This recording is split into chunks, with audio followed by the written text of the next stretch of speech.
بیچاری کئی روز سے دم توڑ رہی ہے، ڈر ہے خبر بد نہ میرے منہ سے نکل جائے، تقدیر تو مبرم نظر آتی ہے ولیکن پیران کلیسا کی دعا ہے کہ یہ ٹل جائے۔ تو پہلی بات میری ختم ہوئی، عالمی نظام خلافت دنیا کی تقدیر مبرم ہے، ہو کر رہے گی، اس میں کسی صاحب ایمان کو کوئی شک، کوئی شبہ، کوئی ریب نہیں ہونا چاہیے۔ البتہ اس کا اب دوسرا پہلو کیا ہے، اس کا آغاز کہاں سے ہوگا؟ پہلی بات تو یہ، ہمارے بعض لوگوں کے ذہنوں میں، سادہ دل لوگ وہ سمجھتے ہیں کہ پوری دنیا میں ایک ہی دفعہ آ جانی چاہیے، یہ کوئی علاقائی خلافت تو نہیں ہو سکتی، خلافت تو عالمی ہوتی ہے۔ ان سے میں کہتا ہوں عالمی خلافت کب تھی جناب؟ یہ تو نہ خلافت راشدہ میں عالمی تھی، کیا ہندوستان شامل تھا اس میں؟ کیا چین شامل تھا؟ کیا یورپ شامل تھا؟ اور پھر جو خلافت کے نام سے جو ملوکیت چلی ہے وہ بھی صرف دور بنو امیہ میں کہہ سکتے ہیں کہ وہ پورا عالم اسلام کم سے کم اس کے تحت تھا۔ بعد میں خلافت عباس، بنو عباس میں اور فاطمیین کی خلافت میں اور آل عثمان جو ہیں آٹومان ٹرکس کی خلافت میں ٹکڑے تھے، اس سے بکھرے تھے، کوئی مانتا تھا کوئی نہیں مانتا تھا۔ اور سب سے بڑی بات یہ، اگر ایک دم پوری دنیا پر خلافت قائم ہو سکتی تو حضور کے دست مبارک سے ہوتی، لیکن نہیں ہوئی۔ نتیجہ کیا نکلا؟ ایک ملک میں حضور نے قائم کر دی، جزیرہ نما عرب، یہاں خلافت قائم ہو گئی، حضور خلیفہ ہے۔ اس کے بعد آپ کے خلفائے راشدین نے پھر اس کو وسعت دی، شرقاً غرباً شمالاً، 3 کالمز نکلے ہیں فوجوں کے، صحابہ کرام کے، 3 کالمز، ایک ایسٹ ورڈ، ایک ویسٹ ورڈ، ایک نارتھ ورڈ۔ ایک عراق کو فتح کرتے ہوئے ایران میں پہنچ گیا، خراسان تک چلا گیا، ایک شام کو فتح کرتے ہوئے اور پھر سینائی پیننسولا سے ہو کر افریقہ میں داخل ہوا اور اٹلانٹک تک پہنچ گیا، تیسرا سیدھا شمال میں گیا، لیکن یہ زیادہ دور نہیں جا سکتا تھا، کوکیشین ماؤنٹینز آ گئے، کوہ قاف، اس زمانے میں تو یہ یوں سمجھیے کہ امپیسیبل تھا نا، کوہ قاف، لہذا وہاں آ کر رک گیا بابا۔ اب بھی یہ ہوگا، کسی ایک جگہ سے شروع ہوگا پھر پھیلے گا، اس کے سوا کوئی چارہ کار ہے ہی نہیں۔ اگر ہر جگہ پوری دنیا میں ایک ہی وقت میں ہو سکتا تو حضور کے دست مبارک سے ہوتا صلی اللہ علیہ وسلم۔ اب وہ نقطہ کون سا ہوگا، نقطہ آغاز کون سا ہوگا؟ اس میں پہلی بات تو میں نے کہا، جو شک کرے گا اس کا پھر ایمان مشکوک ہے، ہوگا، لازماً ہوگا، گلوبل ہوگا، پوری دنیا میں ہوگا۔ کہاں سے شروع ہوگا اس میں آپ اختلاف کر سکتے ہیں، لیکن مجھے تو 2 حدیثیں تو ملی ہیں جن سے یہ اندازہ ہوتا ہے کہ یہ اس مشرقی خطے سے ہوگا، عرب کے مشرق کی جانب کسی ملک سے ہوگا، کسی خطے سے ہوگا۔ وہ حدیثیں بھی اب آپ پڑھ لیجیے پہلے، پھر میں کہہ رہا ہوں یہ خزانہ ہے جو ہم نے آپ کی خدمت میں پیش کیا ہے، کاش کہ آپ اس کی قدر کر سکیں، یہ حدیثیں آپ کو ازبر ہو جائیں، یاد ہو جائیں، لوح قلب پر نقش ہو جائیں۔ ہندوستان اور خراسان یعنی موجودہ افغانستان کا ذکر، ابن ماجہ کی روایت ہے، ان عبداللہ ابن الحارث رضی اللہ تعالی عنہ قال رسول اللہ صلی اللہ علیہ وسلم یخرج ناس من المشرق یؤتئون للمہدی یعنی سلطانہ، یعنی سلطانہ، دونوں طرح سے پڑھ سکتے ہیں۔ حضرت عبداللہ ابن حارث فرماتے ہیں رضی اللہ تعالی عنہ کہ حضور نے ارشاد فرمایا، مشرق کی طرف سے وہ فوجیں نکلیں گی، لوگ آئیں گے جو عرب میں مہدی کی حکومت قائم کریں گے۔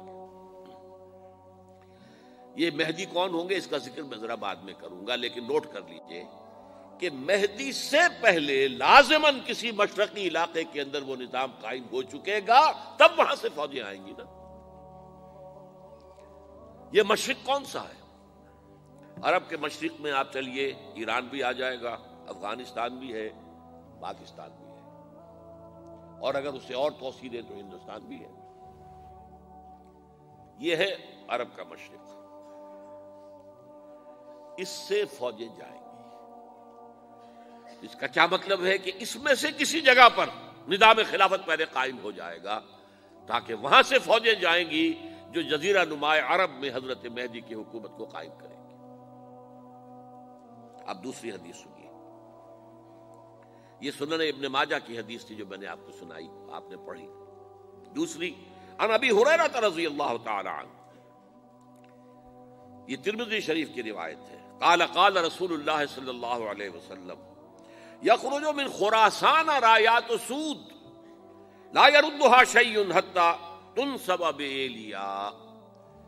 خراسان کے علاقے سے سیاہ جھنڈے لے کر فوجیں آئیں گی، ان کا رخ کوئی موڑ نہیں سکے گا، ان کو پیچھے پھیر نہیں سکیں گے کوئی بھی، یہاں تک کہ وہ یروشلم میں جا کر جھنڈے نصب کر دیں گے۔ ایلیا حضور کے زمانے میں یروشلم کو کہتے تھے۔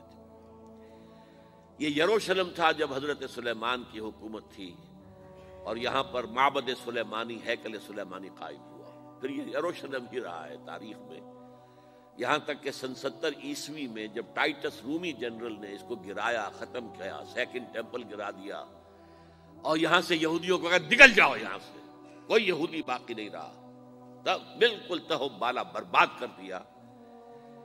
اس کے کوئی 150 سال بعد ہیڈریان، رومن ایمپرر ہیڈریان، اس نے پھر دوبارہ آباد کیا اس شہر کو۔ 150 سال تک یہ بالکل بنجر اور بالکل غیر آباد پڑا تھا۔ اب ہیڈریان نے جب آباد کیا تو اس کا نام ایلیا رکھا، اب یروشلم نام نہیں تھا۔ تو حضور کے زمانے میں پھر اس کا نام ایلیا تھا، اور اب اس سے کیا معلوم ہو رہا ہے کہ یہ یروشلم مسلمانوں کے قبضے سے اس وقت نکلا ہوا ہوگا۔ ایک دفعہ پہلے نکلا تھا، سن 1099 عیسوی میں مسلمانوں کے ہاتھ سے نکلا، کروسیڈرز عیسائیوں نے آ کر اس کو قبضے میں کیا، لاکھوں مسلمانوں کو مارا، قتل کیا۔ اس کو 1187 عیسوی میں واپس لیا ہے۔ کس نے لیا ہے؟ صلاح الدین ایوبی، کرد۔ عرب کھوکھلے ہو چکے تھے، عربوں نے کھویا، واپس نہیں لے سکے، بہت حکومت کر چکے تھے، 400-500 برس کی حکومت کر کے، اور ان کے عیش اور ان کے آرام، اب ان میں جان نہیں تھی کہ وہ واپس لے سکے۔ واپس لینے والا گرم کرد خون تھا، صلاح الدین ایوبی۔ تو گویا کہ اب آپ سمجھئے کہ 88 برس تک عیسائیوں کا قبضہ رہا یروشلم پر۔ اب 1967 میں یہودیوں نے قبضہ کیا ہے، اور اب 38 برس تو ہو گئے، 88 نہیں تو 38 برس تو ہو گئے، لیکن وہ دور آئے گا کہ اب پھر لیں گے۔ لینے والے عرب بھی نہیں ہوں گے، خراسان کے علاقے سے فوجیں آئیں گی۔ یہ خراسان کیا تھا؟ ایلیا تو میں نے آپ کو بتا دیا، یروشلم کا نام ہے۔ خراسان اس زمانے میں ایک بہت بڑے ملک کو کہتے تھے، کچھ حصہ پاکستان کا بھی اس میں شامل ہے، کچھ حصہ ایران کا بھی ہے۔ ایران کے اس حصے کو اب بھی خراسان کہتے ہیں، وہ ایک صوبہ ہے۔ خراسان ایک صوبہ ہے ایران کا، چھوٹا سا۔ پاکستان میں خاص طور پر یہ جو علاقہ مالاکنڈ ایجنسی کہلاتی ہے، اس سے اوپر جتنا علاقہ ہے، اور یہ جو واخان کی ایک پٹی آتی ہے اوپر، واخان افغانستان کی ایک پٹی سی دم سی چلی آتی ہے جو جا کر چائنا کی سرحد سے مل جاتی ہے، یہاں سے لے کے یہاں تک یہ جو مالاکنڈ کا وہ درہ ہے اور پہاڑ ہے، یہ بھی خراسان کا حصہ ہے۔ باقی تقریباً 2/3 آف افغانستان، ساؤدرن حصہ نہیں ہے خراسان کا حصہ، یہ سیستان کہلاتا تھا، یہ خراسان نہیں ہے۔ لیکن یہ کہ اوپر کا 2/3 آف افغانستان، اور اس کے ساتھ یہ جو عرب، جو اب یہ ترک ممالک آزاد ہوئے ہیں سوویت یونین کی ڈسولوشن کے ساتھ، یہ سارا علاقہ کہلاتا ہے خراسان بزرگ، دی گریٹ خراسان۔